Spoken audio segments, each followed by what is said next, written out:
Timothy మొదటి పత్రికని ధ్యానం చేస్తున్నాం. దైవభక్తి అంటే ఏంటో అపోస్తలుడైన పౌలు తిమోతికి చాలా కోణాలలో చెప్తూ వచ్చాడు. దైవభక్తి, గాడ్లీనెస్, ఆ విషయాన్ని మనము వరుసగా ఒక్కొక్క అధ్యాయం నుండి వరుసగా ధ్యానం చేస్తున్నాం. దైవభక్తిని పరీక్షించుకో, దైవభక్తికై ప్రార్థించు, దైవభక్తిని అలంకరించు, దైవభక్తి నీ జీవితంలో అన్వయించు. ఆ విషయాల వరకు వచ్చాం మనం. మొదటి అధ్యాయంలో తిమోతి మొదటి పత్రికలో తిమోతి మొదటి పత్రికలో నుండి మనము ధ్యానం చేస్తున్నాం. మొదటి అధ్యాయంలో పరీక్షించు, దైవభక్తి అంటే నీతి, గాడ్లీనెస్, దైవ లక్షణం, అది నువ్వు పరీక్షించబడాలి. రెండో అధ్యాయంలో ప్రారంభంలో ప్రార్థించు. కనుక కిందకి వెళ్ళిన తర్వాత భక్తి కలిగిన దేవుని యొక్క బిడ్డలుగా మనము ప్రార్థించే వారంగా ఎలా ఉండాలి అన్న విషయాన్ని మనము చూసాం. మనము సుఖంగా నెమ్మదిగా బతకడం కోసం ఏం చేయాలి అన్న విషయాన్ని మనము ధ్యానం చేసాం. ఇక రెండవ అధ్యాయంలోనే మనము అలంకరించు, దైవభక్తిని మనము అలంకరింపబడాలి, ఆ విషయాన్ని మనం చూసాం. ఆ తర్వాత మూడో అధ్యాయంలో మనం ప్రవేశించాం. మూడో అధ్యాయంలో గాడ్లీనెస్, దైవభక్తిని మనము అన్వయించాలి. మన జీవితంలో నుండి అన్వయించి మనం చూపించగలగాలి దైవభక్తిని. ఆ విషయంలో ఉన్న విషయాల్ని మనం ధ్యానం చేస్తున్నాం. గాడ్లీనెస్, దైవభక్తి, దీని యొక్క సీక్రసీ మాట్లాడుతున్నాడు అక్కడ. మర్మం, దైవభక్తిని గురించిన మర్మం గొప్పదై ఉన్నది అన్నాడు. ఆ మర్మాన్ని మనం చెప్తున్నాం. 3 అంశాలు అయ్యాయి, 2 అయినాయి అనుకుంటా. దైవభక్తిని గురించిన మర్మాన్ని గురించి చెప్తున్నాం. దేవుని యొక్క లేఖనంలో తిమోతికి పౌలు రాస్తూ దైవభక్తిని గురించిన మర్మాన్ని చెప్పేటప్పుడు పౌలు ఇక్కడ ఒక్కొక్క లైన్గా కనపడుతుంది మనకి. అంటే అది ఒక వచనం కాదు, అది ఒక పీరియడ్. చూడండి, అక్కడ మనకు పేజీలో కనబడుతుంది 3వ అధ్యాయం 16వ వచనం. నిరాక్షేపముగా, తిమోతి మొదటి పత్రిక 3:16, నిరాక్షేపముగా దైవభక్తిని గురించిన మర్మము గొప్పదై ఉన్నది.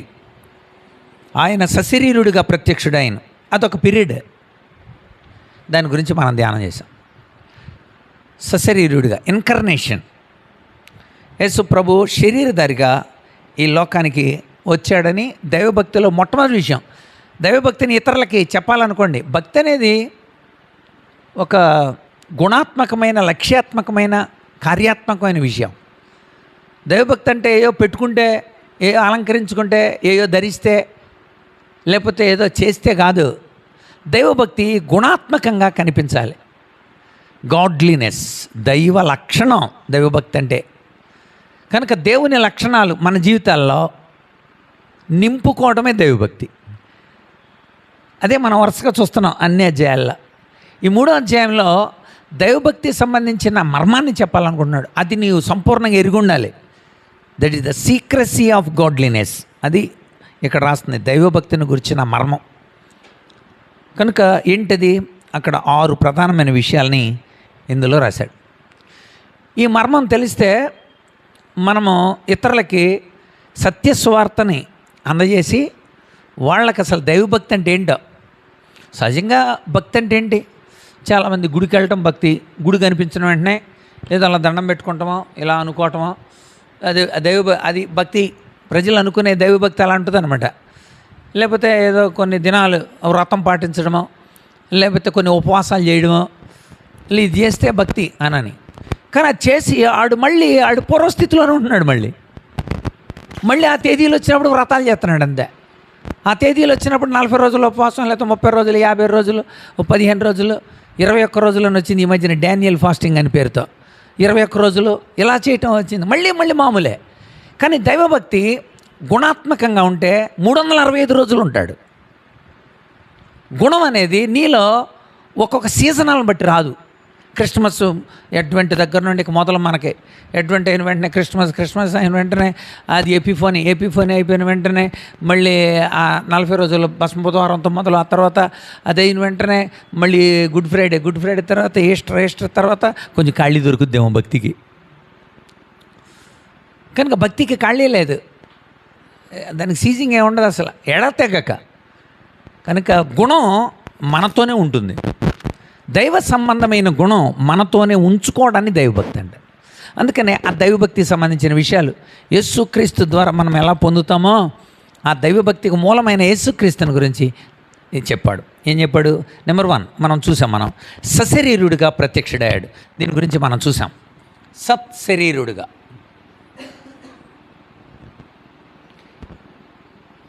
సశరీరుడిగా ఇన్కార్నేషన్ అంటారు. ఇన్కార్నేషన్,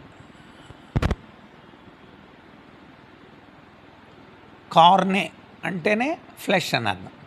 ఇన్కార్నేషన్ అంటే శరీరధారి అయి అని అర్థం. శరీరధారి అయి యేసు ప్రభు శరీరాన్ని ధరించుకొని వచ్చాడు. ఎందుకు? ఆ విషయాలన్నీ మనం ధ్యానం చేసాం. ఎందుకు రావాల్సి వచ్చింది? ఆయన పైనుండి వచ్చినట్టుగా తను ఎలా నిరూపించుకున్నాడు యేసు ప్రభు, అది చెప్పాలి ముందు ప్రజలకి. యేసు ప్రభు శరీరధారిగా వచ్చాడు అనే నమ్మనోడు దేవుని సంబంధి కాదు. ఆ విషయాలు కూడా మనం చూసాం యోహాను మొదటి పత్రిక 4వ అధ్యాయంలో. మనం ఆయన శరీరధారిగా వచ్చాడని నమ్మకపోతే, అందుకనే మీకు అందరికీ కవి కోకిల గుర్రం జాషువా గారు తెలుసు. ఆయన పిరదౌసి లేక గబ్బిలం ఇలాంటి చాలా రాస్తూ యేసు ప్రభువును గురించిన ఖండకావ్యం రాశాడు. ఆయన యేసుక్రీస్తు ఖండకావ్యం మీకు దొరుకుద్ది. జాషువా రచనలన్నీ అన్నీ కలిపి ఒక బుక్ వేశారు. ఒక 80 రూపాయలు ఎంత ఉంటుంది అది. అందులో ఆయన రాసిన ఎన్ని ఉంటాయి, అది యేసుప్రభు ఖండకావ్యం. ఆ రోజుల్లో యేసుప్రభు జీవిత చరిత్రకు సంబంధించిన ఖండకావ్యానికి కేంద్ర సాహితీ అవార్డు వచ్చింది. ఆ రోజుల్లో బైబిల్లోని సంఘటనలన్నీ రాశాడు అందులో ఖండకావ్య రూపం. అందులో రాస్తే ఇలాగనమాట, ఏమి నోములు నోచితో యేసు ప్రభువున్ డాబు దర్బాలు గల ఖండాంతరముల జన్మనెత్తక ఆసియా ఖండమందు ఉద్భవించినావు. ఆసియా ఖండమా ధన్యవమ్ము నీవు, ఆసియా ఖండమా ధన్యవమ్ము నీవు. పీటికే అసలు ఫస్ట్ పేజీలోనే ఉంటుంది అది. అంటే ఏంటి అర్థం? దేవాది దేవుడు ఎక్కడ ఐరోపా నుండో, ఆస్ట్రేలియా నుండి, అమెరికా నుండి అలా వచ్చారని నాన్న అవన్నీ చెబుతున్నారు. కానీ నువ్వు మా ఆసియా ఖండంలో నుండే వచ్చారు. ఆసియా ఖండమా ఎంత ధన్యురాలు నువ్వు. ఐరోపా నుండి, ఆస్ట్రేలియా నుండి, అమెరికా నుండి వచ్చాడా యేసుప్రభు? యేసుప్రభు వచ్చింది బెత్లెహేం నుండి. బెత్లెహేం ఎక్కడుంది? మన ఆసియాలోనే ఉంది. ఆసియా ఖండంలో ఉంది బెత్లెహేం. మన ఖండంలో నుండి వచ్చాడు. 7 ఖండాలు ఉన్నాయి. 2 ఖండాలు నివసించడానికి యోగ్యం లేదు. 5 ఖండాలు ఉన్నాయి. ఇంకా 5 ఖండాలలో మనం ఉండేది ఆసియా ఖండం. యేసుప్రభు వచ్చింది కూడా ఆసియా ఖండం. కనుక మన ఖండం నుండి వచ్చినోడిని ఈ ఖండాలకి మనమే రుద్దేసి వాళ్ళు తీసుకొచ్చారు, వీళ్ళు తీసుకొచ్చారు అని అంటే ఎంత శోచనీయం, ఎంత విచారకరం, ఎంత బాగా రాస్తాడో అందులో అన్నీ జాషువా గారు. కనుక ఆయన శరీరధారిగా వచ్చాడు. అది చరిత్ర. ఈ విషయాన్ని మనం చెప్పాలి. ఇక రెండవది సశరీరుడిగా ప్రత్యక్షమైన, రెండవది ఆత్మ విషయమున నీతిపరుడిగా తీర్పు తీర్చబడ్డాడు. ఇది కూడా పోయిన వారం ధ్యానం చేశాం. ఆయన బాప్తిసం తీసుకున్న సమయంలో పరిశుద్ధాత్మ ద్వారా ఆయన నీతిపరుడిగా రుజువు చేయబడ్డాడు. పరిశుద్ధాత్మ పావు రూపంలో వాడటం, తండ్రి పరలోకంలో నుండి ఈయన నా ప్రియకుమారుడు, ఈయన యందు నేను ఆనందిస్తున్నాను. ఆయన బాప్తిసం పొందినప్పుడు అదే పదం ఉంటుంది. ఆయన రూపాంతరం చెందినప్పుడు కూడా ఈయన నా ప్రియకుమారుడు, ఈయన యందు నేను ఆనందిస్తున్నాను, ఈయన మాట మీరు వినండి. కనుక పరిశుద్ధాత్మ ద్వారా రుజువు చేయబడ్డాడు. ఈ లోకంలో ఆయన జీవించినంతకాలం కూడా ఆయన పునరుద్ధానం ద్వారా కూడా నిరూపించబడ్డాడు. ఆయన పరిశుద్ధుడైన దేవుడిగా, నీతిపరుడుగా. ఆ రోజుల్లో సైనికుల ద్వారా నిరూపించబడ్డాడు, దొంగల ద్వారా నిరూపించబడ్డాడు, ఆ రోజుల్లో అధికారుల ద్వారా నిరూపించబడ్డాడు. పిలాతు భార్య వచ్చేమంది, ఆయన నీతిమంతుడండి, ఆయన జోలికి మీరు వెళ్ళొద్దని చెప్పింది గవర్నర్ భార్య. గవర్నర్కి కూడా తెలుసు ఆయన నీతిమంతుడు, ఆయనకని చేతులు కడిగేసుకున్నాడు, ఈ పాపం నా మీద నా పిల్లల మీద ఉండకుండా గాక. గవర్నర్కి తెలుసు, గవర్నర్ భార్యకి తెలుసు, హేరోదుకు తెలుసు. హేరోదు దగ్గరికి వెళ్ళిన తర్వాత హేరోదు చాలా ఇబ్బందులు పెట్టాడు యేసుప్రభుని. ముందు అసలు యేసుప్రభుని అవమానం చేశాడు. ఆ తర్వాత ఆయన బట్టలు ఇప్పించి తాను తీసి పడేసిన ఒక వస్త్రాన్ని కట్టాడు. కట్టి ఆయన రాజు అంటారా అని చేతిలో ఒక కర్ర పెట్టి ఆ కర్రతోనే తీసి మళ్ళీ కొట్టి కళ్ళకు గంతలు కట్టి గుద్ది, ఎవరు గుద్దారు చెప్పమని గడ్డం పీకి. ఆ రోజుల్లో రోమా వీరుల కోసం ఎవరైనా విజయం పొందితే వాళ్ళకు ఒలీవ తీగ చుడతారనమాట. ఒలీవ తీగ చుట్టి ఇలా నిలబడి ఉంటాడు రోమా వీరుడు. మన సహజంగా ఇమేజ్లో చూస్తాం, గ్రీకు వీరు అలా పెడతారు, అలా ఒలీవ తీగ చుడతారు. అలాంటిది ఒలీవ తీగ కాదు, ముళ్ళ తీగ చుట్టి ఈయన రాజు అంటారా, విజయుడు అంటారా అని చెప్పి ఆయన్ని అవమానం చేసి ఎంత చేసినా ఏం మాట్లాడట్లే ఆయన. అప్పుడు అర్థమైంది, పిలాతు నన్ను ఇరికీయటాని కోసం పంపించాడు, ప్రజలందరి చేత నా మీద వేరే అభిప్రాయం నాకు కలిగించినందుకు అలాంటి నీతిమంతుడిని సమగొట్టేశాడు రా హేరోదు అని అనిపించడానిక, ఈయనలో నాకే పాపం, తీసుకెళ్ళిపోండి, ఏదనంటే నువ్వే చూసుకో అని పంపించాడు. హేరోదుకు అర్థమైంది ఆయన నీతిమంతుడు అని. కనుక పక్కన దొంగోడికి అర్థమైంది, రే మనమైతే తప్పుడు పనులు చేసాం, ఈయనైతే ఏ పాపమో చేయలేదు, ఆయన కొడతనాన్ని క్షమించమంటున్నాడు రా. పక్కన దొంగోడికి అర్థమైంది. మరి కొద్దిసేపు ఉన్న తర్వాత అక్కడ ఉన్న ఆ సైనిక అధికారి, ఒక సైన్యాధ్యక్షుడు మోకాళ్ళు పెట్టి, ఈయన నిజముగా నీతిమంతుడిగా తీర్పు తీర్చబడ్డాడు. ఆయన ఎవరో చెప్పరా, సాక్ష్యం చెప్పరా అనలే, ప్రతి ఒక్కళ్ళు ఆయన నీతిమంతుడిగా సాక్ష్యం చెప్పారు. అందుకు రుజువులు అనేకమైన మనం చూస్తున్నాం. అది రెండోది, అది కూడా మనం చూసాం. తర్వాత ఓకే, దాని గురించి క్లారిటీ. మూడోది కూడా అయిందండి, దేవదూతలకు కనబడాను. అంతవరకు చెప్పుకున్నాం మనం, అంతేనా? మీ నోట్స్లు చూడండి ఒకసారి. రైట్, మూడవది దేవదూతలకు కనబడాను. ఇదంతా దైవభక్తిని గురించిన మర్మ, దైవ లక్షణాంశాన్ని. దేవదూతలకు కనబడాను.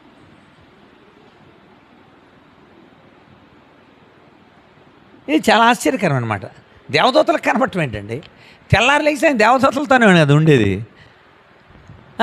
కొన్ని కొట్ల పేతురు కత్తి తీసి యేసుప్రభుని చంపడానికి కోసం వచ్చారేమని చెప్పి కొంచెం ఆవేశపడిపోయి అక్కడ ఉన్న వేసి కొడితే మలుకు అని అనబడినవాడు చెవి తెగి కింద పడింది. యేసుప్రభు బాగు చేస్తానండి, పేతురు నీ సెక్యూరిటీ నాకు కావాలా,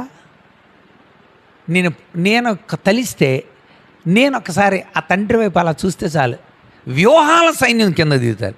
వ్యూహం అంటే 6,000 ఒక్కొక్క బెటాలియన్ కిందకు దిగుతారు. అదే నువ్వు నాకు సెక్యూరిటీ ఇవ్వాలా? కనుక నిరంతరం దేవదూతల చేత పొగడబడే ఆ దేవాది దేవుడు దేవదూతలకు కనబడటం ఏంటి? ఇది మనం ఆలోచించాలి. కనుక ఆయన సశరీరుడిగా ప్రత్యక్షుడయ్యాడు, నీతిపరుడుగా ఆయన తన జీవితాన్ని కొనసాగించాడు. ఇది లోకానికి రావడం, ఇది లోకంలో జీవించడం, ఆ క్రూసిఫిక్షన్ తర్వాత సంగతి చెబుతున్నాడు. దేవదూతలకు కనబడాడు. ఎందుకు దేవదూతలకు కనబడ్డాడు? దీని వెనుక అద్భుతమైన చరిత్ర ఉంది.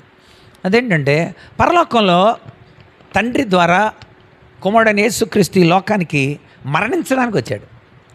ఆయన పాపుల కోసం రక్తం కార్చి ప్రాణం పెట్టి సమాధి చేయబడి తిరిగి లేచి అందరికీ కూడా రక్షణ భాగ్యం ఇవ్వడం కోసమే యేసుప్రభు లోకానికి వచ్చాడు. ఆయన శరీరధారి, ఆయన ఆత్మస్వరూపి. శరీరధారి అయి వచ్చి సరే రావటం వేరు, శరీరంలో రక్తంతో వచ్చి పరిశుద్ధ రక్తంతో ఆ రక్తం కారి మొత్తం అంతా, అంటే శరీరంలో ఉన్న రక్తం అంతటినీ ధారపోసే అంతగా ఒక బలిపశువుగా యేసుప్రభు వధింపబడతాడని ముందు ప్రవక్తల చేత చెప్పిస్తున్నాడు తండ్రి. ఇదంతా చాలా ఆశ్చర్యంగా ఉంది. ప్రవక్తల చేత చెప్పించాడు. వాళ్ళందరూ చెప్తూ ఉన్నారు, ఆయన వస్తాడు, ఆయన శ్రమ పొందుతాడు, ఆయన గాయపరచబడతాడు, ఆయన రక్తం ద్వారా కుమారత్వం వస్తుంది, ఆయన రక్తం ద్వారా పిల్లలు పుడతారు, ఆ పిల్లలే ఆయన సంబంధులుగా ఉంటారు, వాళ్ళని దేవుడు సంఘం అని పిలుస్తాడు. ఇలాగంటే ఈ దేవదూతలందరూ ఆలోచిస్తున్నారంట, ఏమనంటే ఎప్పుడు జరుగుద్ది ఇది? ప్రవక్తలు కూడా అది రాసేటప్పుడు ఎప్పుడు జరుగుతుంది అని ఎదురు చూస్తున్నారంట. ఈ విషయం పేతురు రాశాడు. ఒకసారి చూద్దాం. పేతురు రాసిన మొదటి పత్రిక మొట్టమొదటి అధ్యాయం 10వ వచనం. మీకు కలుగు ఆ కృపను గురించి ప్రవచించిన ప్రవక్తలు, అంటే ఇదిగో ప్రవక్తలందరూ ఇప్పుడు మీరు రక్షణ పొందారు, ఆయన రక్తంతో మీరంతా పరిశుద్ధ జనాంగం అయ్యారు, ఆయన రక్తంతో విమోచింపబడ్డారు, ఆయన రక్తంతో పరిశుద్ధ మందిరంలోనికి మీరు ప్రవేశించడానికి యోగ్యత పొందారు, తండ్రి అబ్బా అని పిలిచే యోగ్యత వచ్చింది, ఆయన పిల్లలు అని చెప్పుకునే యోగ్యత వచ్చింది. మీకు కలిగే ఆ రక్షణ ఇప్పుడు చదువుతున్నాను చూడండి. మీకు కలిగే 8వ వచనం, మీరు ఆయన్ని చూడకపోయినను ఆయన్ని ప్రేమించుచున్నారు. 10వ వచనం, మీకు కలుగు ఆ కృపను గురించి ప్రవచించిన ఆ ప్రవక్తలు ఆ రక్షణను గురించి పరిశీలించచ్చు. ఎప్పుడు జరుగుద్ది అది అని వాళ్ళు పరిశీలన చేస్తున్నారు. ఈ శిలువ మరణం ఎప్పుడు జరుగుద్ది? ఏదైనా తోటలో ప్రవచించాడండి. ఏదైనా తోటలో దేవుడు అన్నాడు సాతానుగాడితో, సాతానా ఇదిగో నా కొడుకు వస్తాడు, నా కొడుకు నీ తలకాయ చిత్త కొడతాడు అని చెప్పాడు. ఏదైనా తోటలో వీళ్ళు పాపం చేసిన తర్వాత వరుసగా శపిస్తూ 3వ అధ్యాయం 16వ వచనంలో ఉంటుంది అన్నమాట. 3:15 నుండి చదవండి. ఆదికాండంలో చెప్పాడు అనమాట. అక్కడ నుండి ప్రవచనం మొదలైంది. యేసుక్రీస్తు శిలువ మరణం పొందుతారు, యేసు ప్రభు సాతాన్ని మరి చితక కొడతాడు. ఓ మరణమా నీ విజయం ఎక్కడ, ఓ మరణమా నీ ముళ్ళు ఎక్కడ అని యేసు ప్రభు ఆయన రాక అది అన్ని విషయాలు అక్కడ రాశాడు. 3:15 చదవండి. నీకును స్త్రీకిని, నీ సంతానానికి స్త్రీ సంతానానికి వైరం కలిగేస్తా. నీకు అంటే సాతానుగాడు, స్త్రీ సంతానం. స్త్రీ అంటే అక్కడ ఆల్మా అంటే కన్యక అని అర్థం. నీ సంతానానికి అంటే సాతాను సంతానానికి, కన్యక సంతానానికి వైరం ఉంటుంది. కన్యక సంతానం అంటే ఎవరన్నమాట? యేసుప్రభువే. కన్యకల నుండి వచ్చినాడు ఎవడండి? ఆ తర్వాత మళ్ళీ ప్రవక్తలతో చెప్పించాడు, నేను ఆ ఏదైనా తోటలో కన్యక సంతానం ఈ వైరం కలుగుతుంది సాతాను గడికిను కన్యక సంతానానికి అని అన్నాను.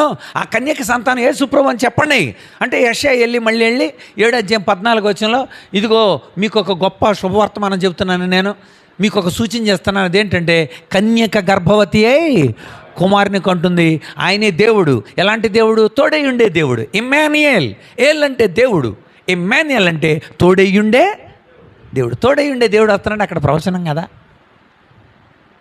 చెప్తే వాళ్ళు ప్రవచనాలు నెరవేరినట్లు కన్యకల నుండి యేసయ్య వస్తాడనమాట, లేకపోతే రక్షకుడు వస్తాడనమాట. రక్షించేవాడు వస్తాడు. రక్షించేవాడు అంటే యేసు అని అర్థం. అభిషేకింపబడి వస్తున్నాడు కనుక క్రీస్తు అని అర్థం. ఆ అభిషక్తుడి కోసం ఎదురు చూస్తున్నారు. అభిషక్తుడిని హెబ్రీ భాషలో మెస్సియా అంటారు అనమాట, గ్రీకులో క్రీస్తు అంటారు. క్రీస్తు అన్న మెస్సియా అన్న ఒకటే, పుచ్చకాయ అన్న వాటర్ మిలన్ అన్న ఒకటే, ఎందుకంటే భాషల మార్పు అంతే. కనుక అభిషేకింపబడిన వాడు ఆ మెస్సియా వస్తాడు మన కోసం, ఆయన రక్షించడానికి వస్తాడు కనుక ఆయన పేరు యేసు. కనుక ఆయన వస్తాడు చెప్పాడు అక్కడ ఆదికాండంలో. ఇంకేం చెప్పాడు? నీకు స్త్రీ సంతానానికి వైరం కలుగజేస్తా, అది నిన్ను తల మీద కొట్టును, అది నిన్ను మడిం మీద కొడతా. నువ్వు ఆయన ఏం చేస్తాడు? ఆయన నిన్ను తల మీద కొడతాడు. చూడండి అక్కడ అది అనే పదం వాడాడు అక్కడ. చూడండి 3:15 ఆదికాండంలోనే. నీకును స్త్రీకిని వైరం కలుగజేస్తాను, నీ సంతానానికి స్త్రీ సంతానానికి వైరం కలుగజేస్తాను, అది నిన్ను తల మీద కొట్టును. అది జాగ్రత్త వినాలి. అది నిన్ను తల మీద కొట్టును అన్న దగ్గర ఒకటన్న ఇంకేసి ఉంది ఏమన్నా కింద. ఆయన వస్తాడు, ఆయన వచ్చి నీ తల చెత్త కొడతాడు. ఎవరైనా అది రక్షకుడుగా వచ్చి యేసుప్రభుని గురించి చెప్పబడింది ప్రవచనం. అప్పటి నుండి చెప్పబడుతున్న ప్రవచనాలు యేసుప్రభుని గురించి. ఆయన వస్తాడు. ఇక వరుసగా ప్రవక్తలతో చెప్తా వచ్చాడు. ఆ ప్రవక్తలందరూ కూడా ఇదిగో ఆయన రాజుగా వస్తాడు, ఆయన పరిపాలన చేస్తాడు. ఆ రాజుగా నిజంగానే అందుకని రాజుగానే వస్తాడని చెప్పి యాకోబు తన కుమారులతో ఆశీర్వదించేటప్పుడు కూడా యోధా దగ్గరికి వచ్చేటప్పుడు అంటాడు, ఇదిగో యోధా, ఇదిగో నిత్యుడైన ఒక వారసుడు వస్తాడు రా, ఆడు వచ్చేంతవరకు నువ్వు ఉంటావు, ఆ తర్వాత ఆయన రాజ్యమే మిగులుద్ది అంటాడు. 49:10 ఆదికాండం 49:10. షిలోహు వచ్చేంత వరకు యోధా యుద్ధ నుండి రాజదండం తొలగిపోదు. షిలోహు వచ్చేంత వరకు అని ఉంటుంది. షిలోహు అనే పదానికి అర్థం ఏంటంటే నిత్యుడైన వారసుడు అన్నారు. అంటే నిత్యుడైన వారసుడు వస్తాడు. ఆ నిత్యుడైన వారసుడు ఎవరు? మన ప్రభువైన యేసుక్రీస్తే. కనుక ఆయన వచ్చేంతవరకు యోధా యుద్ధం నుండి రాజదండం తొలగిపోదని యాకోబు కూడా ప్రవచించాడు, తన బిడ్డల్ని ఆశీర్వదించేటప్పుడు. అలా వరుసగా ప్రవచిస్తూ అబ్రహాంతో చెప్పాడు, అబ్రహాంతో చెప్పాడు, నీ సంతానంలో నేను వస్తా, నీ సంతానములు అనలా, నీ సంతానమును విస్తరింపజేస్తానన్నాడు. అప్పుడు చాలామంది ఏమనుకున్నారు, ఇసాక్ అనుకున్నారు. మరి ఇద్దరు ఉన్నారు అక్కడ, ఫస్ట్ పుట్టినాడు ఇష్మాయేలు, తర్వాత పుట్టినాడు ఇస్సాకు. ఆడు శరీర పుత్రుడు, ఈడే ఆత్మీయమైన పుత్రుడు, వాగ్దాన పుత్రుడు ఈడు.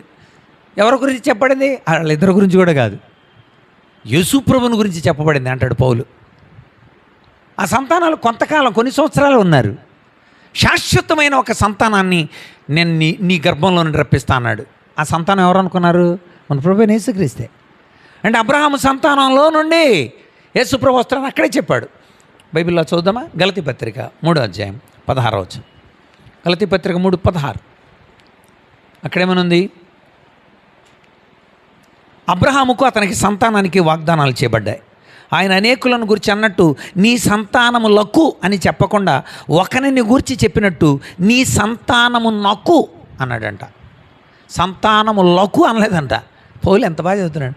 నీ సంతానము నకు అని చెప్పాడంట. ఆ సంతానం క్రీస్తే. ఎంత డైరెక్ట్ చెప్పేశాడు. అబ్రహాము వంశావళిలో నుండి ఒక సంతానం రాబోతుంది, యేసుక్రీస్తు. కనుక అలా ప్రవక్తల ద్వారా ప్రవచింపబడుతూ వస్తున్న క్రీస్తు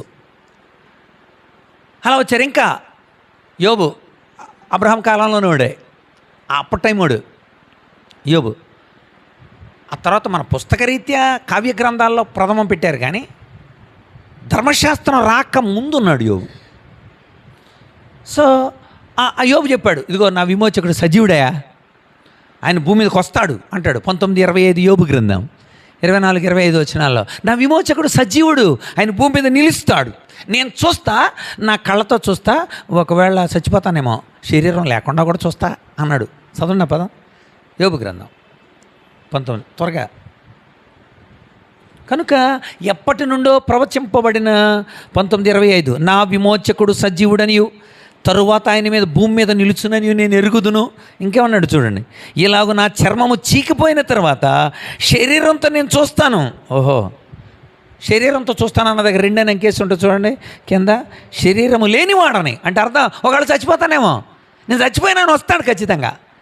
చూసారా, అలాగా ప్రవచనాలు నెరవేరాలి. ఇప్పుడు ఆయన భూమి మీదకి రావాలి, విమోచకుడిగా రావాలి, రక్షకుడిగా రావాలి, సజీవుడిగా రావాలి ఆయన. అలా ప్రవక్తల చేత చెప్పించాడు దేవుడు. అలాగే దావీదుతో చెప్పాడు, దావీదా, నేను నీ సింహాసనాన్ని నేను స్థిరపరుస్తా, నీ రాజ్యాన్ని శాశ్వతంగా చేస్తా. దావీదు రాజ్యాన్ని శాశ్వతమా? 40 సంవత్సరాలు పరిపాలించాడు. తర్వాత ఏమైపోయింది? సొలొమోను వచ్చాడు. సొలొమోను 40 సంవత్సరాలు చేశాడు. తర్వాత ఏమైంది? రాజ్యం 2 అయిపోయింది. ఎక్కడ స్థిరమైంది? సో ఆ రాజ్యాన్ని గురించి కాదు, యేసు ప్రభు స్థాపించబోయే రాజ్యాన్ని గురించి దావీదుతో చెప్పాడు. అలా చెప్పుకుంటూ వచ్చాడు. యేసు ప్రభు రాబోతున్నాడు, ఆయన రాజ్యాన్ని స్థాపిస్తాడు, ఆయన రాజుగానే రాబోతున్నాడు. ఈ లోకంలో రాజ్యాన్ని స్థాపించడం కోసం తన రక్తంతో రాజ్యాన్ని ఏర్పాటు చేస్తాడు. ఈ లోపల మళ్ళీ ప్రవక్తలతో చెప్పించాడు. యెషయా చెప్పాడు, ఇదిగో ఆయన వస్తున్నాడు కరెక్టే, కానీ ఆయన మనందరి కోసం చచ్చిపోతాడు. స్వరూపం ఉండదు, సొగసు ఉండదు, చూడనొల్లని వాడికి, వ్యసనాక్రాంతుడిగా, వ్యాధిని అనుభవించినాడుగా ఉంటాడు ఆయన అని యెషయా గ్రంథం 53వ అధ్యాయం ప్రవచించాడు. ఆయన సిలువలో వేలాడతాడు. బొచ్చు కత్తిరించు అనేదట గొర్రె పిల్ల ఎలాగ మౌనంగుంటుంది, ఆయన మౌనంగుంటాడు. ఆయన అపరాధ పరిహారార్థ బలి చేయగా సంతానం పుడుద్ది అన్నాడు. అంటే ఏంటి అర్థం? ఆయన రక్తంతో సంతానం తయారవుద్ది. ఇదంతా ప్రవక్తలు ప్రవచించారు. యేసు ప్రభు శిలువ మరణాన్ని గురించి ముందుగానే ప్రవచించారు. దావీదు 22వ కీర్తనలో ఏలీ లేలీ లామా సబక్తాని అని కేకేస్తాడని ప్రవచించాడు దావీదు. ఇదంతా ప్రవచించారు. మీకా 5వ అధ్యాయం 2వ వచనం ఆ కిందకు చదివితే 10 వచనాల్లో మీకా అంటాడు, ఇదిగో బెత్లెహేములో నుండి వస్తున్నాడు ఆయన. ఓ బెత్లెహేము ఎఫ్రాతా, యోధా ప్రధానులు ఎంత మాత్రము అల్పమైన దానో కాదు, ప్రజలను ఏలబోయేవాడు నీలో నుండి వస్తున్నాడు. ఆయన పురాతన కాలం నుండి శాశ్వత కాలం నుండి శాశ్వత కాలం వరకు ప్రత్యక్షం అవుతూ ఉంటుంటాడు. ఇన్ఫినిట్ టు ఇన్ఫినిట్, అనంతం నుండి అనంతం వరకు ఉంటాడు దేవుడు అని చెప్తాడు ఆయన. అంటే యేసుప్రభు ఎప్పుడు నుండి ఉన్నాడు అనమాట? భూమి సూర్యుడు చంద్రుడు వచ్చిన దగ్గర నుండి కాలం మొదలైంది. భూమి సూర్యుడు చంద్రుడు లేవనుకోండి, అప్పుడు కాలం ఉంటుందా? ఉండదు. భూమి ఉన్నంత వరకే కాలం ఉంటుంది అని ఉంది బైబిల్లో. ఆదికాండం 8:22 ఉంటుంది ఆ మాట. ఆదికాండం 8:22 కాలానికి అతీతుడేనా అంటే భూమిని తయారు చేయడానికి ముందేముందనమాట? కాలం లేని స్థితిని ఇన్ఫినిట్ అంటారు. ఇన్ఫినిట్ అంటే అనంతం. అనంతం నెక్స్ట్ కాలం వచ్చింది. ఆ తర్వాత మళ్ళీ భూమి ఆకాశాలన్నీ క్లోజ్ అయిపోతాయి. మన పేతృపత్రిక వచ్చేసరికి ఏమవుద్ది? ఆకాశంలో రగులుకుంటే భూమి మొత్తం అంతా కాలిపోయి అంతా, అప్పుడు మళ్ళీ ఏం స్టార్ట్ అవుద్ది? మళ్ళీ అనంతం, మళ్ళీ నిత్యత్వం అంటాం దాన్ని మనం. ఎటర్నిటీ, నిత్యత్వం. నిత్యత్వం నుండి నిత్యత్వం వరకు ఉంటాడు దేవుడు. అది అక్కడ మీకా రాసింది. రాస్తుంటాడు, ఆ గొర్రెల కాపరిని కొడతారు, ఆ గొర్రెల కాపరిని తల మీద కొడతారు, ఆ గొర్రెల కాపరిని చంపుతారు. యేసుప్రభుని గురించి వీళ్ళంతా ప్రవచించారు. జకర్యా వచ్చాడు. జకర్యా ఎక్కడ బబులోన్లో పుట్టాడు. యెరూషలేంకి వచ్చాడు. యెరూషలేంకి వచ్చి, యెరూషలేం దేవాలయం కూడా తెలియదు దానికి. దేవాలయం కట్టడానికి కోసం దేవుడు జకర్యాని ప్రేరేపించి దేవాలయం కట్టమని అంటే చెప్పడరా ఏంటంటే, ఎలా చెబుతాను ప్రభు, ఇంత క్రితం దేవాలయం ఎలా ఉండేది నాకు తెలియదు, నేను ఎక్కడో చెరలో వెళ్తే అక్కడ పుట్టాను నేను, అవి చెప్పడానికి హగ్గయ్యి ఉన్నాడులే, నేను నీకు దర్శనం ఇస్తాను, ఆ దర్శనాన్ని గురించి చెప్పమన్నాడు. అప్పుడు జకర్యా మొదలుపెట్టాడు. ఇక దేవుడు దర్శనం ఇవ్వటం, వెళ్ళి ప్రజలకి చెప్పడం. ఇదిగో ఒక మందిరాన్ని కట్టడానికి వస్తున్నాడు ఆయన, శాశ్వత మందిరం. ఆయన చిగురుగా వస్తాడు. ఆయన రాజుగా వచ్చి గాడిదనెక్కి ఊరేగుతాడు యెరూషలేము వీధుల్లో. ఇదంతా దర్శనం జకర్యాకి. అదిగో ఆయన్ని పొడుస్తారు, ఆయన్ని అంటే సిలివేస్తారని. ఆయన 30 వెండి నాణేలకు అమ్ముడుపోతాడు. ఇవన్నీ జకర్యా చెప్పాడు. జకర్యా చూశాడా? చూడలా. జకర్యా దర్శనం పొందాడు. జకర్యా అప్పటి వరకు ఉన్నాడా? లేడు, చచ్చిపోయాడు. కనుక ఈ ప్రవక్తలందరూ దాని గురించి చెప్పారంట. ఇప్పుడు రండి మళ్ళీ పేతురు ఈ మాట చెబుతుంది. పేతురు అంటున్నాడు అనమాట. చూడండి పేతురు పత్రికలో పేతురు విషయాలన్నీ చెప్పి ఏం చెప్తున్నాడు, ఏం చెప్పాలనుకున్నాడు? ఆయన శ్రమల గురించి, వాటి తర్వాత కలగబోయే మహిమల గురించి సాక్ష్యం ఇచ్చినప్పుడు ఏ కాలము ఎట్టి కాలమును సూచించుతూ దాన్ని విచారించి పరిశోధించిరి. వాళ్ళందరూ ఆలోచిస్తున్నారంట, ఎప్పుడు జరుగుద్ది ఇది, ఎప్పుడు జరుగుద్ది ఇది అని అనుకుంటూ ఉండగానే చచ్చిపోయారు వాళ్ళంతా. వీళ్ళందరూ చూడాల. తర్వాత ఏం జరిగింది? పరలోకం నుండి పంపబడిన పరిశుద్ధాత్మ వలన మీకు సువార్త ప్రకటించిన వారి ద్వారా మీకు ఇప్పుడు తెలపబడిన సంగతి మీకు తెలిసింది ఏంటో తెలుసా? ఆయన శిరుమరణం పొందాడని మీకు తెలిసింది, వాళ్ళకి తెలియలే. మరి వాళ్ళకి ఎలా తెలపటం? పైగా ఇంకేం జరిగింది? మీ కొరకే తాము పరిచర్య చేశారన్న సంగతి వారికి బయలుపరచబడను. దేవదూతలు ఈ కార్యమును తొంగి చూడగోరుతున్నారు. Underline point, note this point రానర్. దేవదూతలు ఈ కార్యాన్ని తొంగి చూడగోరుతున్నారంట. అరే ఎప్పుడు జరుగుద్ది శిలువ మరణం, ఎప్పుడు జరుగుద్ది? ఇంతమంది ప్రవక్తలకు వెళ్ళి చెప్పు, వీళ్ళు వెళ్ళటం దేవదూతలు. దేవుడు చెప్పమన్నాడు, ఇదిగో ఇలా చేయి యెహెజ్కేలు, ఇలా చెప్పమన్నాడు దేవుడు, ఇలా అంట చెయ్యి. దానియేలు నువ్వంటే ఇలా చేయి అని వీళ్ళందరికీ కూడా దేవదూతలు వచ్చి చెప్పారు. ఎప్పుడు జరుగుద్ది ఇది, ఈ ప్రవచనం? యేసు ప్రభు ఎలా యెరూషలేములో అడుగు పెడతారు? ఆ 70 వారాల ప్రవచనంలో చాలా అద్భుతమైన విషయాలు మనకు తెలుస్తాయి. ఆ విషయాలు మనం ధ్యానం చేసాం.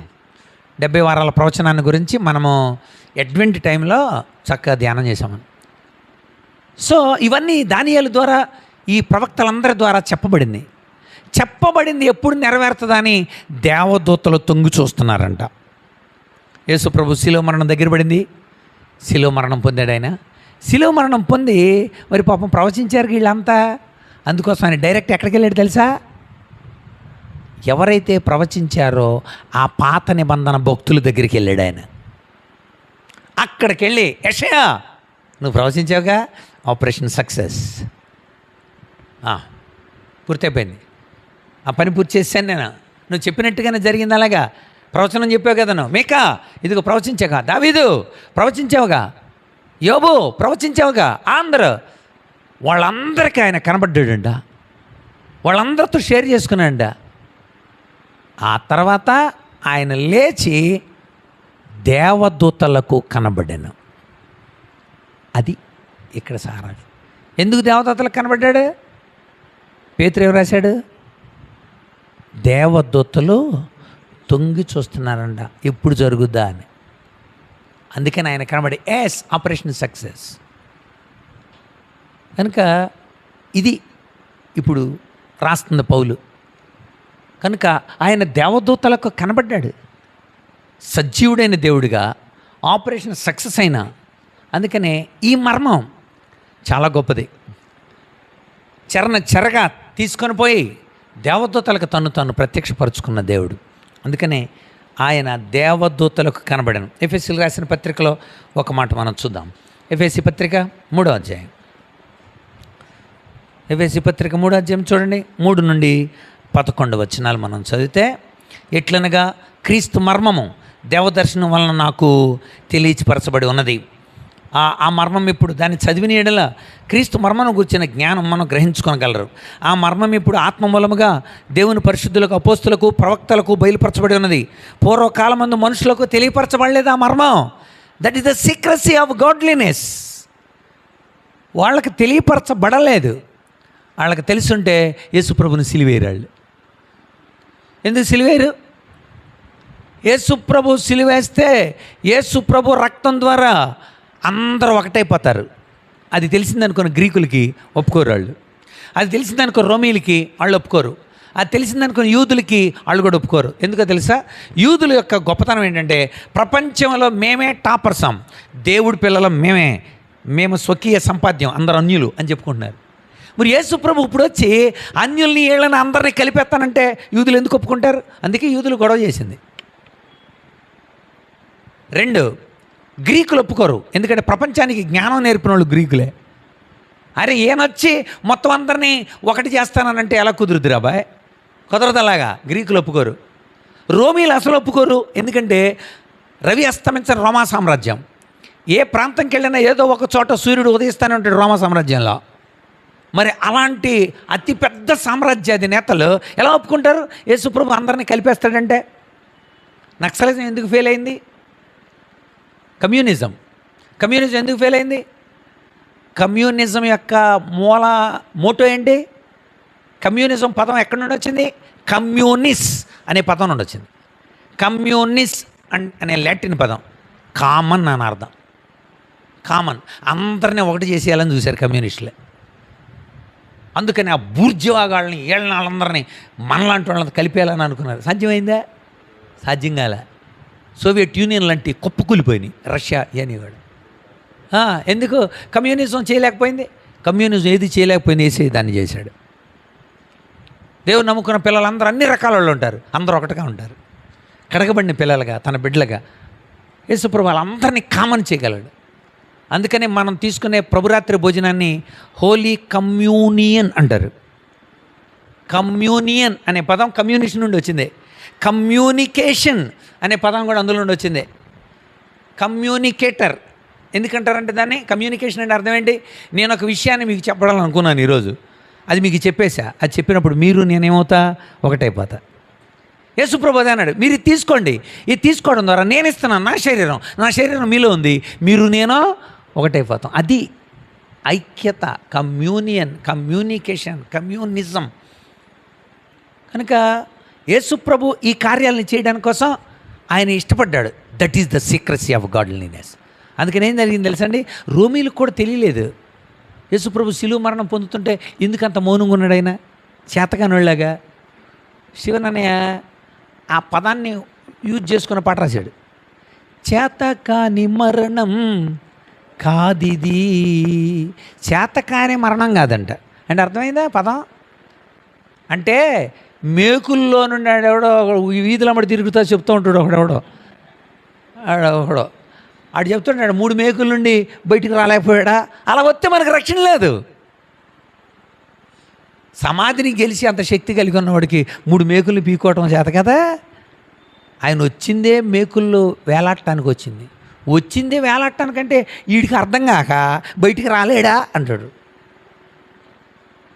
ఇప్పుడు ఒక తండ్రి వచ్చాడు, మీ అబ్బాయి ఫైన్ కట్టాలండి, ఫైన్ కట్టిన వాళ్ళందరూ 39 దెబ్బలు కొట్టాలి అన్నాడు మాస్టర్. మా వాడు భరించలేడండి, ఆడి బదులు నేనే అందుకనే వచ్చాను, నేను కొట్టండి నన్ను అని మాస్టర్ దగ్గర దెబ్బలు అన్నాడు. చేతకాని వాళ్ళగా దెబ్బలు తింటాం ఏంటంటే, వాళ్ళ నాన్న వచ్చి అంత పెద్దోడు వచ్చి దెబ్బలు తింటాం ఏంటంటే, బుద్ధి ఉంది అసలు అని అన్నవాడికి బుద్ధి లేదు. తన కొడుకుని రక్షించడానికి అక్కడ అన్ని తిరిగి మళ్ళీ ఎంటర్ చేయడానికి స్కూల్లో వాళ్ళ నాన్న వచ్చి అక్కడున్న రూల్స్ ప్రకారం వాళ్ళు తప్పుడు పనులు చేస్తే 39 దెబ్బలు తినాలి. ఆడి బదులు వాళ్ళ నాన్న తిన్నాడు. అది ప్రేమ. యేసుప్రభు దెబ్బలు తింది అందుకే, యేసుప్రభు రక్తం కార్చింది అందుకే. మన పనిష్మెంట్, లేకపోతే ఆడికి వెళ్ళిపోదు పనిష్మెంట్. అదే ఆయన చేసింది. కనుక ఆయన రక్తం వలన మాకు నీతిమత్వం, ఆయన రక్తం వలన ఉగ్రత నుండి బయటపడ్డాం. This is the secrecy. ఆ రోజుల్లో వాళ్ళకి తెలియదు. మధ్యలో కూడా యేసుప్రభుని ఒకసారి రాజుగా చేద్దామని వీళ్ళందరూ అలాగా చాలాసార్లు ట్రై చేస్తే యేసుప్రభు తప్పించుకొని పోయాడు. చంపేద్దామని కూడా ట్రై చేశారు వాళ్ళు. యేసుప్రభుని ఒకసారి కొండ శిఖరం వరకు తీసుకెళ్ళిపోయారు. ఎందుకు తీసుకెళ్ళిపోయారంటే ఆయన చంపేయటం, శిఖరం మీద తోసారనుకోండి తలకాయ పగులుద్ది అంతే. అలా కాదు కదా, ఆయన చావటానికి ఎలా వచ్చాడు? శరీరంలో ఉన్న రక్తం అంతా ధరపోయాలి, అందుకొచ్చాడు. అది నెరవేరదు. అందుకని ఒక మేఘము వచ్చి అందరినీ కమ్మెను, వాళ్ళకి కనపడకుండా ఉంటే యేసుప్రభు అక్కడ నుండి తప్పించుకొని వెళ్ళిపోయాను. ఎందుకని అది నెరవేరాలి, శిలువ మరణం నెరవేరాలి. అది అందరికీ తెలియదు, రోమ అధికారులు కూడా తెలియదు. తెలిస్తే సిలువేరు. ఆ మాట రాశాడు రోమిలకు రాసిన పత్రిక 2వ అధ్యాయం, రోమపత్రిక 2వ అధ్యాయం, కొరింథీ మొదటి పత్రిక 2వ అధ్యాయం 7వ వచనం. That is the secrecy of godliness. దైవభక్తులను 3వ 7 నుండి దేవుని జ్ఞానం మర్మమైనట్టుగా బోధిస్తున్నాం. ఈ జ్ఞానం మరుగైండను. జగదుత్పత్తికి ముందుగానే దీన్ని దేవుడు తన మహిమ నిమిత్తం నియమించెను. అది లోకాధికారులు ఎవరికీ తెలియదు. అది వారికి తెలిసుండి నీడల మహిమా స్వరూపియగు ప్రభువును సిలువవేరు. సిలువేరు పీకనొక్కి చంపేసేవాళ్ళు అంతే. అంతేగా సిలువ ఎందుకు వేస్తారు? రక్తం గారిస్తే సంఘం తయారవుద్దంట, ప్రపంచం అంతా అది ఏళ్తుందంట, ఎవడో సంఘాన్ని నాశనం చేయలేడంట అని రేపు వచ్చిన ఆ సంఘాన్ని ఏళ్తాడంట, ఆ సంఘమే ఏళ్తుందంట ప్రపంచాన్ని అని తెలిసిందనుకోండి, యేసుప్రభుని ఎందుకు ఉన్నెత్తారు? రక్తం ఎందుకు కారణిస్తారు? అందుకే అన్నాడు సిలువ వేరు. వాళ్ళు ఎక్కడొక్కడ పీకనొక్కి ఉరేసేసి చంపేసేవాళ్ళు, రక్తం బయటికి రాకుండా నీళ్ళలో ముంచి చంపేసేవాళ్ళు, ఊపిరాడకుండా, రక్తం రాకుండా. అందుకనే తెలియనివ్వలేదు. That is the secret. అదే పౌలు అంటాడు చూడండి. ఇంకా ఎఫెసీ పత్రికలో ఇంకా బాగా చెప్తాడు ఆ విషయం. కనుక దేవదూతలు తొంగి చూసిన అద్భుతమైన కార్యం ఇదే. ఎఫెసీ పత్రిక 3వ అధ్యాయం 6వ వచనం.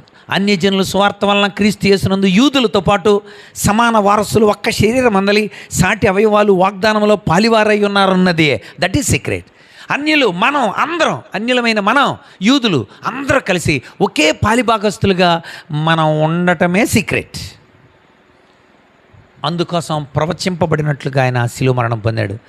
దేవదూతలకు ఆయన కనబడాడు. కనుక దేవదూతలకి ఆయన కనబడ్డాడు. రైట్, మీకు అర్థమైనది. ఎందుకు దేవదూతలకు కనబడి? నిత్యమో దేవదూతలకే కదా. వాళ్ళు శిలువ మరణం కోసం ఎదురు చూస్తున్నారు. ఈ మర్మం ఎప్పుడు నెరవేరద్దా అని. లోకాధికారులకు తెలియని ఈ మర్మం, తండ్రి వలన ప్రణాళిక చేయబడిన మర్మం, కుమారుడిని యేసుక్రీస్తు అమలు చేయటానికి కోసం ఉన్న మర్మం, పరిశుద్ధాత్ముడి ద్వారా ట్యూనింగ్ అంతా పరిశుద్ధాత్ముడు అన్నమాట. ఇప్పుడు యేసుప్రభు లోకానికి రావాలి, పరిశుద్ధాత్ముడు ఉండాలి ఇప్పుడు అక్కడ. అందుకని మరి గర్భంలోకి వెళ్ళి ఆ గర్భం లోపల యేసుప్రభు ఉండటానికి రావటానికి అనమాట, రావటానికి ఏర్పాట్లన్నీ పరిశుద్ధాత్ముడు, కార్యాలన్నీ పరిశుద్ధాత్ముడి ద్వారా జరగాలి. త్రియేక దేవుని కార్యం అది. అందుకని పరిశుద్ధాత్ముని యొక్క అక్కడేమని రాబడి ఉంటుంది? పరిశుద్ధాత్ముని వలన. అది వాడికి అర్థం కాల, ఆ పనికి మన పుస్తకాలు రాసేవాడికి. పరిశుద్ధాత్ముడు వలన అంటే ఏంటో వాళ్ళే చెప్పాలా అన్నాడు మొన్నాడు. అడిగితే ఎవడేం చెబుతాడు? సండే స్కూల్లో చెబుతాడు. దేవుడు రావడానికి ఆ జోన్ ఏర్పాటు చేయాలంటే పరిశుద్ధమైన ఆమె గర్భంలో పరిశుద్ధమైన ఆ స్థితిని కలగజేయాలి. ఆ తర్వాత దేవుడు అందులోకి రావాలి. అందులోకి దేవుడు పడిను వచ్చాడంట.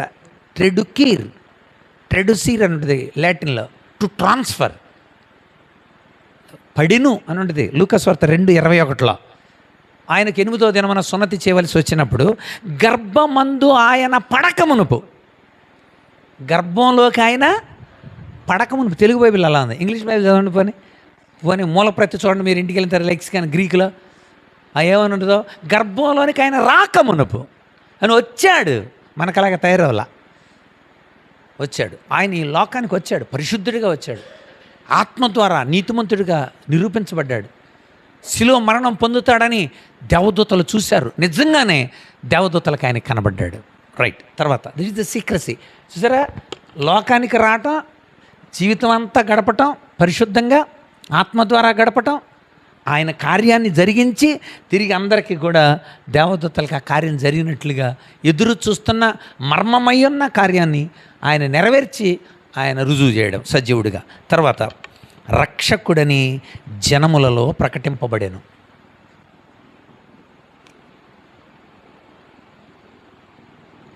రక్షకుడని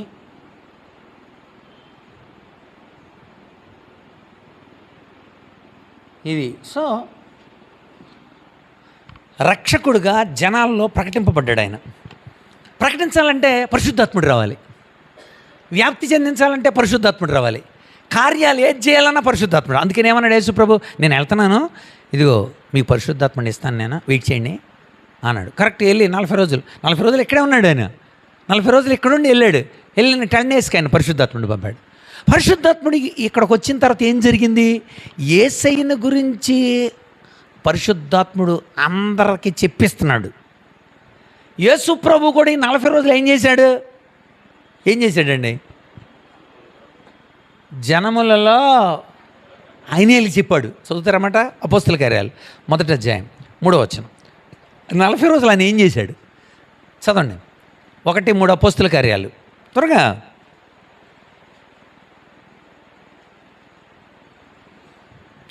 ఇంత ముందు బైబిల్ చదవండి, తర్వాత రాసుకుందరు. కానీ ఆయన శ్రమ పడిన తర్వాత 40 దినముల వరకు వారికి అగపడుచు, సరే దేవుని రాజ్యాన్ని గురించి బోధిస్తున్నాడు. అబ్బాయి ఇదిగో నా రాజ్యాన్ని వ్యాప్తి చేయాలి మీరు.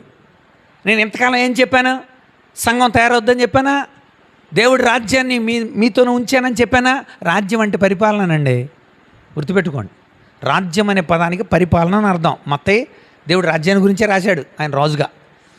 కనుక అక్కడ దేవుని రాజ్యం, బాప్తిస్మ ఇచ్చే యోహాను అన్నాడు, దేవుని రాజ్యం రావటానికి సిద్ధంగా ఉంది, దేవుని రాజ్యం సమీపంగా ఉంది అన్నాడు.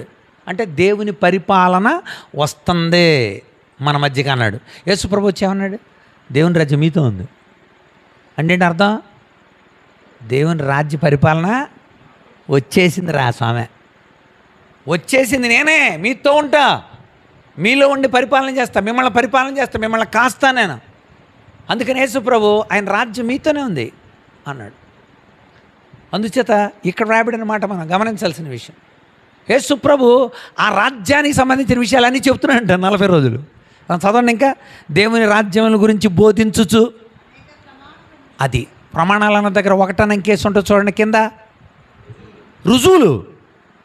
నేనే సజీవుడైన దేవుణ్ణి మీకు చెప్పానుగా, 3వ దినం లేస్తున్నాను, ఇది లేచాను నేనే. ఇప్పుడు నమ్మరా? ఆయన రాజ్యాన్ని ఎలా వ్యాప్తి చేయాలో ఆయన చెప్తూ వచ్చాడంట. తన్ను తాను ప్రత్యక్షపరచుకుంటూ బోధించుచు వాళ్ళకి చెప్తూ వచ్చాడంట. చదవండి. కనుక రుజువులను ప్రమాణాలను చూపిస్తూ అది తన్ను తను కనపరుచుకున్నాడంట. నేనే సజీవుడైన దేవుణ్ణి అని తన్ను తను కనపరుచుకున్నాడు. గుర్తుపెట్టుకోండి, ఆయన రక్షకుడని జనములలో ప్రకటింపబడ్డాడు. ఆ తర్వాత నుండి ఎప్పటి నుండి మొదలైంది అనుకున్నారు? పరిశుద్ధాత్ముడు కుమ్మరింపబడిన దగ్గర నుండి వ్యాప్తి మొదలైంది. యేసు ప్రభు శరీరధారిగా వచ్చి చెప్పాడు, చనిపోయాడు, తిరిగి లేచాడు, 40 రోజులు ఆయన చెప్పాడు. ఇక పరిశుద్ధాత్ముడి దగ్గర నుండి ఇక జనలు. అందుకనే 1:8 ఏముంటుందంటే, అపోస్తల కార్యాలు, పరిశుద్ధాత్ముడు మీ మీదకి వస్తాడు, వచ్చినప్పుడు మీరు శక్తి పొందుతారు. శక్తి ఎందుకో తెలుసా? మీరు సాక్ష్యం ఇవ్వడానికి కోసం యోదయలోను, యెరూషలేములోను, యోదయ సమరయలోను, బూదిగంతాల వరకు.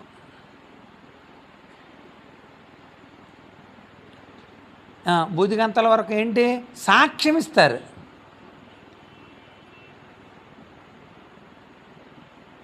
నిజంగానే మనకి 8వ వచనంలో ఉంటుంది, వాళ్ళంతా ఎదురు చూస్తున్నారు. ఇది మొదటి అధ్యాయం. రెండో అధ్యాయంలో పరిశుద్ధాత్మను పొందారు. అప్పుడు ఏం కలిగి ఉన్నారు? వాళ్ళు శక్తి పొందారు. శక్తి పొందితే మీరు ఇక్కడ ఒక మాట చూడాలి. అక్కడ యెరూషలేములో, యూదయ, సమరయలో బూదిగంతల వరకు వ్యాపిస్తుందని చెప్పాడు దేవుడు. నిజంగానే అలా వ్యాపించింది. అపోస్తుల కార్యాలు కనుక మీరు కరెక్ట్గా చదివితే 1 నుండి 8 అధ్యాయాలలో యెరూషలేం అంతా వ్యాపించింది. 1 నుండి 8 అధ్యాయాలు. 8 నుండి 12 అధ్యాయాలలో యూదయ, సమరయ ప్రాంతాలన్నీ వ్యాపించింది. 13 నుండి 28 వరకు బూదిగంతల వరకు వ్యాపించింది.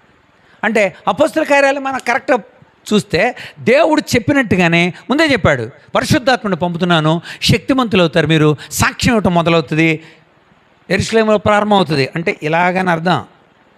మొదటి 8 అధ్యాయాలు యెరూషలేము చుట్టూ, ఆ తర్వాత ఇలా అన్నమాట యూదయ, సమరయ, ఇలాగా ఇంకా బూదిగంతల వరకు. అది గ్లోబు.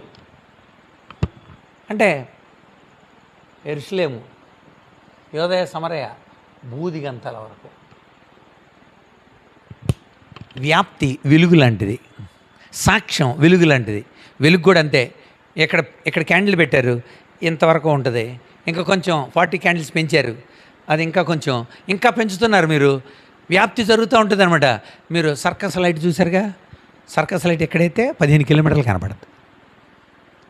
15 కిలోమీటర్లు అదే ఓడలది ఉంటుంది. అదే రకంగా 25 కిలోమీటర్ల వరకు కనపడుతూ ఉంటుంది. ఓహో, ఇక్కడ వాటరే ఉంది మనకనా అని. అంత పవర్ఫుల్ లైట్ అది. ఎస్, అంటే ఆత్మ ద్వారా జరిగే కార్యం అది. ఎంత చక్కగా అన్నాడు అక్కడ. అందుకని ఇక్కడ అన్నాడు, రక్షకుడని జనములలో ప్రకటింపబడింది. ఎంతవరకు అనుకున్నారు? బూదిగంతాల వరకు ప్రకటింపబడి. అక్కడ ఒక మాట మీకు చదివి వినిపిస్తాను, చూడండి ఒకసారి. అక్కడ మొదటి 8 అధ్యాయాలలో 5 అధ్యాయం ఒకసారి చూడండి. 5 అధ్యాయం 28 చూడండి. 5:28 అపోస్తుల కార్యాలండి. 5:32 చూడండి. 5:28 ప్రధాన యాజకుడు వారిని చూచి, మీరు ఈ నామాన్ని బట్టి బోధింపకూడదని మేము ఖండితంగా ఆజ్ఞాపించలేదా? ఇదిగో మీరు యెరూషలేముని మీ బోధతో నింపేశారయ్యా అన్నాడు. దేన్ని నింపేశారంట? దేంతో నింపారండి? బోధతో. దేన్ని నింపేశారు? యెరూషలేము. ఎలా నింపారండి? ఆత్మకార్యం అది. తర్వాత ఇంకా కొంచెం ముందుకెళ్దాం. 6వ అధ్యాయం 7వ వచనం. దేవుని వాక్యము ప్రబలమై శిష్యుల సంఖ్య యెరూషలేములో బహుగా విస్తరించుచుండెను. చూసారా, వ్యాప్తి జరుగుతోంది. అక్కడ చెప్పాడు, ఏమని చెప్పాడు? జనములలో రక్షకుడుగా ప్రకటింపబడతాడు. That is the secrecy. అది దైవభక్తి యొక్క మర్మం. అంటే నేను భక్తి కలిగి ఉన్నాను, నా ఇంట్లో నేనుంటా, నా గుడిసెలో నేను కూర్చుంటా కాదు. వెలుగు ఇతరులకు వ్యాప్తి చెందించాలి. నీ శక్తి మేరకు ఏం చేయగలగాలో దేవుడిని అడిగితే దేవుడు చెబుతాడు. చేయగలగాలి ఖచ్చితంగా. ఎలా వ్యాపించింది? సరే, యెరూషలేం వ్యాపించింది. నెక్స్ట్ ఏమన్నాడు? యూదయ, సమరయ. ఒకసారి రండి, ఆ మాట కూడా మనం చూడాలి. 9వ అధ్యాయానికి రండి. 8 దాటిన తర్వాత యూదయ, సమరయ కదా మనం అక్కడ రాసుకుంది. 9:31 యూదయ, గలిలయ, సమరయ దేశములంతటా సంఘము క్షమాభివృద్ధి పొందుచు సమాధానము కలిగి ఉండెను. ఎక్కడెక్కడంటే యూదయ, సమరయ, గలిలయ చుట్టుపక్కల గ్రామాలంతా. ఇంకా మీరు అక్కడ నుండి చూస్తే, మీరు ఆ తర్వాత 12 నుండి దాటిన తర్వాత చూస్తే అందరూ వేరు వేరు చోట్లకి చెదిరిపోయారు. సువార్తని బూదిగంతల వరకు వ్యాప్తి చెందించాలి. చేత దైవభక్తి అంటే అది దైవ లక్షణం. చూసారు ఎలా వ్యాప్తి చెందుతుందా? నిజంగా దైవ లక్షణాన్ని మనం, ఆ గాడ్లీనెస్ మనం కూడా కలిగి ఉంటే వ్యాప్తికి దోహదకరంగా ఉంటాం అన్నమాట. అది రక్షకుడని ఆయన జనములలో ప్రకటింపబడ్డాడు. ఈనాటికి కూడా ఎంతగా ప్రకటింపబడ్డాడు తెలుసా? ప్రపంచంలో ఏదో ఒక దేవుణ్ణి నమ్ముకున్న వాళ్ళు 590 కోట్లు. ఏదో ఒక దేవుణ్ణి నమ్ముకున్న వాళ్ళు 590 కోట్లు. అందులో 32% 224 కోట్లు ఎవరనుకున్నారు? క్రైస్తవులే. ఫస్ట్ ప్లేస్లో క్రైస్తవులు ఉన్నారు ప్రపంచం మొత్తం మీద.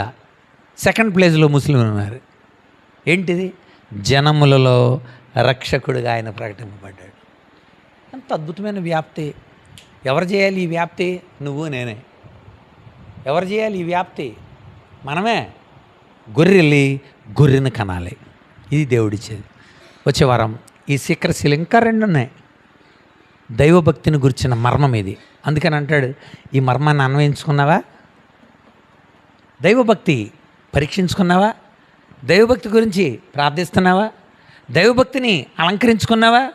దైవభక్తిని అన్వయించుకున్నావా? 4వ అధ్యాయంలో దైవభక్తిని అభ్యసిస్తున్నావా? ఎక్సర్సైజ్ చేస్తున్నావా? 4వ అధ్యాయంలో. 5వ అధ్యాయంలో దైవభక్తిని కనపరుస్తున్నావా?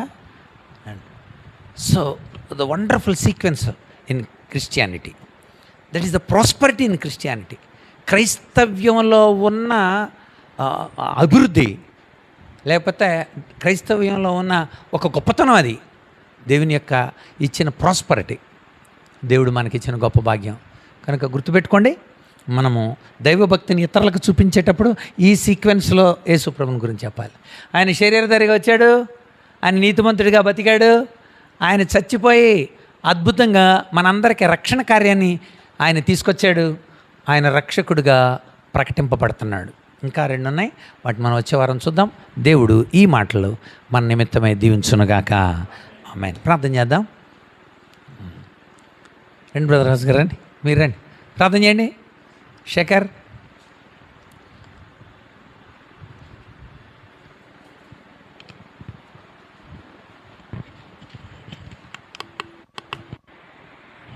పరిశుద్ధుడా మహాగణుడా యేసుక్రీస్తు ప్రభువా, నీకు వందనాలు నా తండ్రి. నీ చిత్తం వలన నా తండ్రి ఈ యొక్క ఆదివారం సాయంత్రం నా తండ్రి ఈ యొక్క ఆత్మీయ సమ్మేళనంలో పాల్గొని నిన్ను స్తుతించుకోవడానికి ఇచ్చినటువంటి ఈ యొక్క గొప్ప సమయాన్ని బట్టి నీకు వందనాలు నా తండ్రి. అవును తండ్రి యేసయ్య, మా కొరకు నా తండ్రి యేసయ్య, మీరు ఎలాగైతే నా తండ్రి ప్రాణం ఇచ్చారో నా తండ్రి మాకు చక్కగా తెలియజేసిన విధానం బట్టి నీకు వందనాలు నా తండ్రి. అవును తండ్రి, ఈ యొక్క ఎంతమంది వచ్చారో నా తండ్రి నీకు తెలిసిన తండ్రి ప్రతి ఒక్కరిని కూడా దీవించండి, ఆశీర్వదించండి. అలాగే నా దేవా, నీ యొక్క విశ్వాసంలో మేము ఇంకనూ ముందుకు కొనసాగే భాగ్యం దయచేయండి యేసయ్య.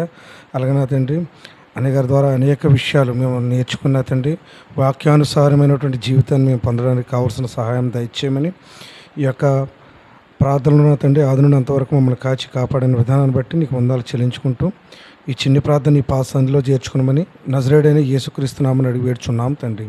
ఆమేన్. మన తండ్రి అయిన దేవుని ప్రేమ, కుమారుడైన యేసుక్రీస్తు కృప, పరిశుద్ధాత్మేందుల అన్యోన్య సహవాసం చేరిన మనకు, ఇదేనో రాని బిడ్డలకు, లోకంలో ఆయన కోసం ఎదురు చూస్తూ దైవభక్తి కలిగిన వారై అనేక మందికి వెలుగుగా ప్రకాశమానంగా తమ జీవితాలను అన్వయించుకుని నడుస్తున్న ఆయన జనాంగానికి అంతటికి మనకును సదాకాలము తోడేండి నడిపించునుగాక. ఆమేన్. ఆమేన్.